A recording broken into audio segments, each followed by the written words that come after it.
한국전통문화예술대학 한전문을 준비하는 수험생 여러분, 학부모 여러분, 국가유산관리학과 심층 면접 관련해가지고 오늘은 출제 경향, 그리고 기출문제는 어떻게 되어져 있고 거기에 필요한 사례 답변, 그리고 대비 방법은 어떻게 해야 될지 이 부분을 가지고 여러분과 함께 하겠습니다. 스토리플러스의 홍은장입니다. 국가유산관리학과 2025년도 우선 선발 심층 문항을 한번 보면 기본적으로 항상 1번과 5번은 다른 모든 학과, 그리고 또 다른 전형들, 지금 우선 선발 말고 수시에 다른 전형들도 비슷한 그와 같은 문제로 구성되어져 있습니다. 1번 문항과 5번 문항은 공통이라고 보시면 됩니다. 그래서 1번 한국전통문화대학교와 한국전통문화대학교의 국가유산관리학과를 선택하게 된 동기는 무엇인지 말해보세요. 여기서 한국전통문화대학교의 국가유산관리학과냐, 한전문과 국가유산관리학과냐가 차이가 있습니다. 분명히 한전문과 한국전통문화대학교와 국가유산관리학과를 선택한 동기, 즉 대학 선택 동기랑 그 다음에 국가유산관리학과 학과 선택 동기, 이 두 가지를 물어보고 있습니다. 그래서 한전문 대학 선택 동기만 너무 집중하면 안 되고요. 또 국가유산관리학과 학과 선택 동기만으로 다 하면 안 됩니다. 이 두 개를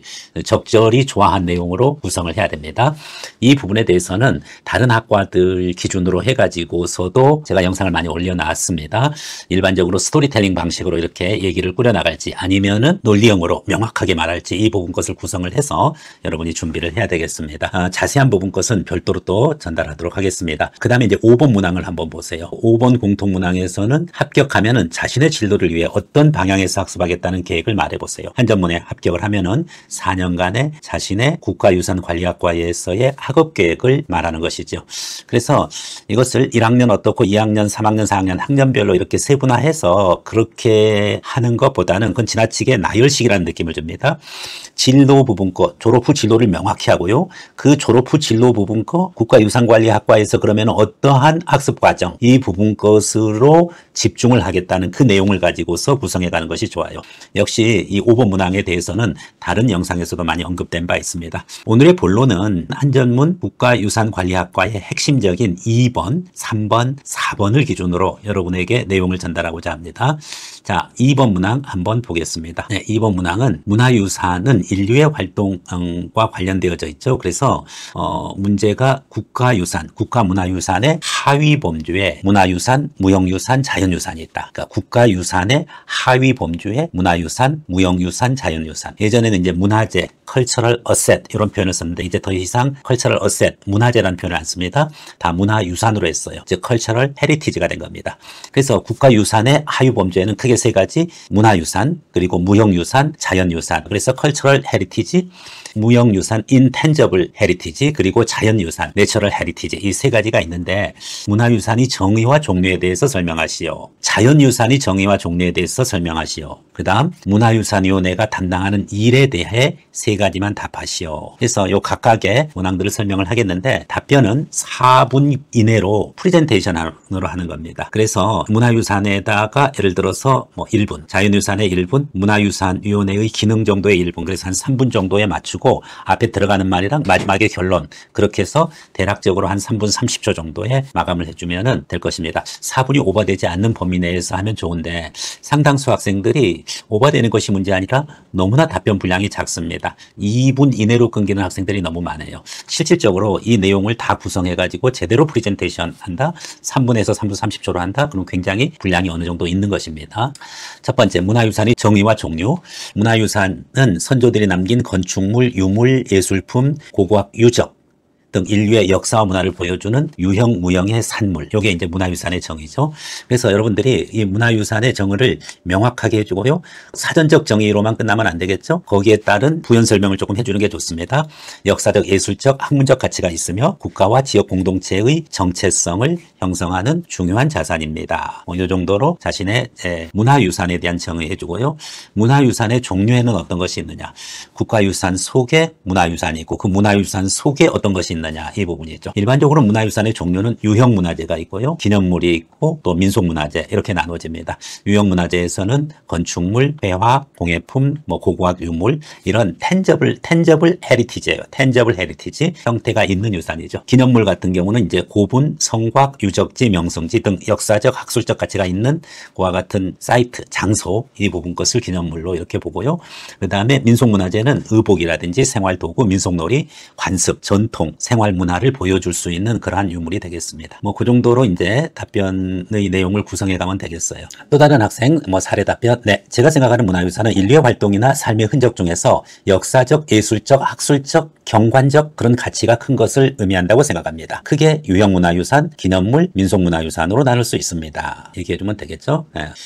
앞에 답변했던 학생은 유형문화재라고 표현했고 민속문화재라고 표현했는데 이 문화재라는 표현보다는 유형문화재보다는 유형문화유산, 민속문화재보다는 민속문화유산으로 표현하는 것이 좀 더 좋았어요.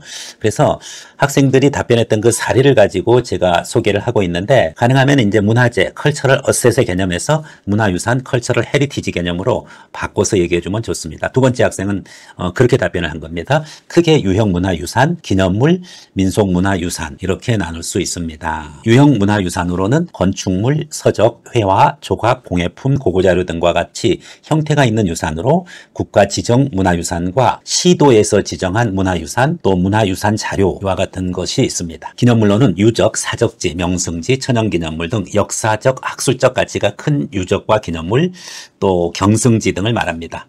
일반적으로 사적, 명승, 천연기념물 이와 같은 형태가 기념물입니다. 마지막으로 민속문화유산으로는 우리의 의식주, 생업 그리고 또 신앙, 세시풍속 등 국민생활의 변화를 알 수 있는 유산으로 의류, 기구, 가옥 등 유형적인 것도 있고 무형적인 것도 민속문화유산에 포함됩니다. 네, 앞에 답변했던 학생이랑 뒤에 답변했던 학생 차이가 있습니다. 일단 앞에 답변했던 학생은 문화재라는 용어 표현을 문화유산으로 좀 전환해 주면 좋겠고요. 뒤에 답변했던 학생은 좀 더 명확하면서도 구체성을 갖고 있는 그와 같은 형태로 답변을 해주셨어요. 다음 자연유산의 정의와 종류 사례 답변 한번 보겠습니다. 자연유산은 자연환경 속에서 형성된 독특하고 보존가치가 높은 지형, 지질, 생태계, 경관 등을 말합니다. 생태학적, 과학적 가치뿐만 아니라 경관의 아름다움과 지역의 상징성을 지니고 있습니다. 자연유산의 종류에는 천연기념물, 명승지, 또 세계자연유산 이와 같은 것이 있다고 생각합니다. 천연기념물로는 희귀동식물이라든지 지형, 지질, 광물 등 국가가 지정한 보호대상을 천연기념물이라고 말할 수 있고 명승은 뛰어난 경관과 역사 문화적 의미가 결합된 장소를 명승이라고 알고 있습니다. 세계자연유산은 유네스코가 지정한 전 세계적으로 보존가치가 있는 자연유산이고 우리나라의 대표적인 유네스코 인정 세계자연유산으로서는 제주 화산섬과 용암동굴을 들 수 있습니다. 이 학생 답변했던 내용이고요. 다음 학생 답변 또 한번 들어볼까요? 자연유산은 살아있는 동식물, 지형, 지질, 광물, 경관 등 자연적으로 형성된 유산 중에서 학술적, 경관적, 문화적 가치가 큰 것을 자연유산이라고 합니다. 크게 천연기념물과 명승으로 나눌 수 있습니다. 천연기념물에는 희귀하거나 멸종 위기에 처한 동식물, 학술적 가치가 큰 지질과 광물, 특이한 현상이나 경관을 보여주는 지역 등을 포함합니다. 예를 들어 제주도 한라산 천연보호구역이나 명승으로는 자연경관이 아름다워 그 가치를 보존하고 후세에 전승할 필요가 있는 것을 말합니다. 예를 들어서 설악산 비선대와 울산 바위이론, 또 강릉의 오죽헌 이와 같은 것 등이 명승에 해당합니다. 첫 번째 학생과 두 번째 학생 큰 차이는 없어 보입니다만 첫 번째 학생은 자연유산 속에 세계자연유산을 넣어서 답변을 했어요. 사실은 세계자연유산은 자연유산의 종류라기보다도 자연유산에 대해서 유네스코가 지정한 그 부분 것의 의미를 부여했던 하나의 분류라기보다는 명칭이라고 여기서는 봐야 됩니다.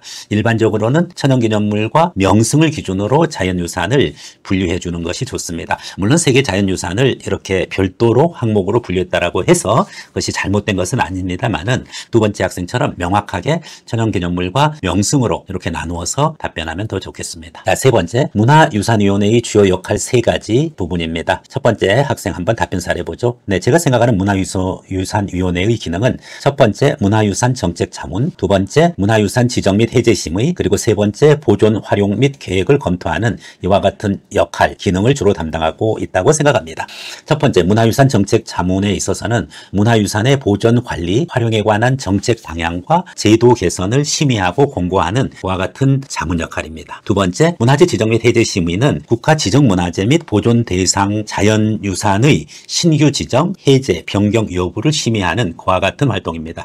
마지막으로 보존, 활용 계획 검토 기능은 문화재 보수 복원 사업, 이번에 예를 들어서 종묘, 정전을 보수하는 그와 같은 사업이라든지 또 활용 프로그램, 교육 홍보 계획 등을 검토하고 전문적인 의견을 제시하는 그와 같은 역할을 한다고 생각합니다. 따라서 문화유산위의 기능은 문화유산 정책 자문, 지정 및 해제 심의, 그리고 보존 활용 계획 검토, 이렇게 볼 수 있습니다. 네, 답변 잘했죠? 네, 다음 학생 한번 들어보겠습니다. 네, 문화유산위원회는 국가유산 정책과 관련된 중요 사항을 심의하는 기관입니다. 세 가지 주요 업무가 있다고 생각합니다. 첫 번째로 국가유산의 지정 및 해제 심의입니다. 국가유산의 지정, 보호구역의 설정 및 해제에 관한 사항을 심의하며 그 가치를 판단해서 결정하고 관리하는 역할이라고 생각합니다. 두 번째, 문화재 보호구역, 문화유산 보호구역 내 행위를 허가하는 것을 심의하는 것입니다.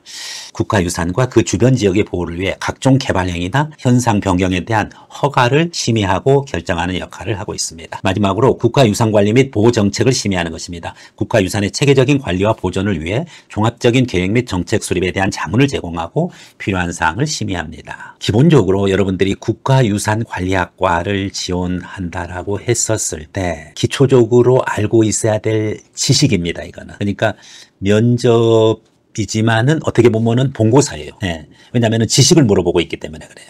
원래 이 일반적인 그 학생부 종합전형에서의 그 질문은 이런 지식을 물어보면 안 돼요. 근데 이건 지식을 직접적으로 물어보고 있는 거죠. 네. 그래서 국가유산의 하위범주에 문화유산, 무형유산, 자연유산 이 세 가지가 있다는 사실도 알고 있어야 되고요.